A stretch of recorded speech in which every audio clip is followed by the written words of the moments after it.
السلام علیکم ګرانو دوستانو، نن به زه تاسو ته یو تازه او مهم خبر درکړم د سنرایزرز حیدرآباد ټیم چې کوم کې د افغانستان محمد نبی رشید خان او مجیب زدران لوبه ترسره کوي. دغه اخیرا محمد نبی ته احتیاج شوی دی او یو غټه فیصله اخیستلې ده چې په نن ویډیو کې به زه تاسو ته وایم.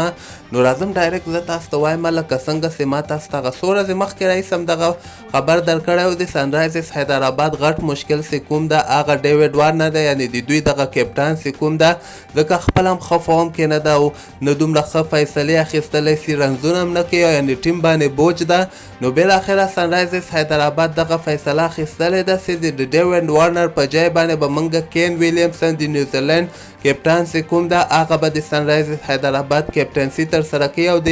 ډیوډ وارنر په ځای باندې به موږ یو بل خارجي لوبغاړي ته موقع ورکوو. حالان کې د سنرایزرز حیدرآباد راتلونکې لوبه چې کومه یوه ترسره کیدونکې ده دغه د یکشنبې په ورځ باندې راجستان رویل سره ترسره کیږي او دغه لوبه غرمې ټایم کې 2:30 بجې د افغانستان په وخت باندې شروع کیږي. خو دغلته که موږ وګورو دغوی سره اوس محمد نبیم ده او جیسن رویم ده. اوس ګورو چې دوی وایي چې موږ به سبا ته یو بل خارجي لوبغاړي ته موقع ورکړو، حالان کې دی نه دي ویلي چې موږ دوی به محمد نبي ته چانس ورکړي او که جیسن روی چې د انګلینډ اوپنر بیټسمین ده هغه ته به موقع ورکړي. نو دوی اوس سبانۍ پیچ ګوري که چیرته هغه پیچ سپینرانو ته یعنې ښه و او همدغسې د محمد نبي ضرورت ورته، نو دوی به نبي ته چانس ورکوي او که چیرته دغه پیچ فاسټ بالرانو ته جوړ بیا به مشکله ده چې نبي ته موقع ورکړي. بیا به د نبي په ځای باندې دوی جیسن روی چې کوم ده انګلینډ اوپنر بیټسمین د ډیوډ وارنر په ځای باندې به هغه لوبغاړي ته موقع ورکړي. تاسو د دې په هکله باندې څه نظر لرئ لاندې په کمنټ کې ولیکئ او د کرکټ تازه خبرو لپاره تاسو دغه چینل هم در سره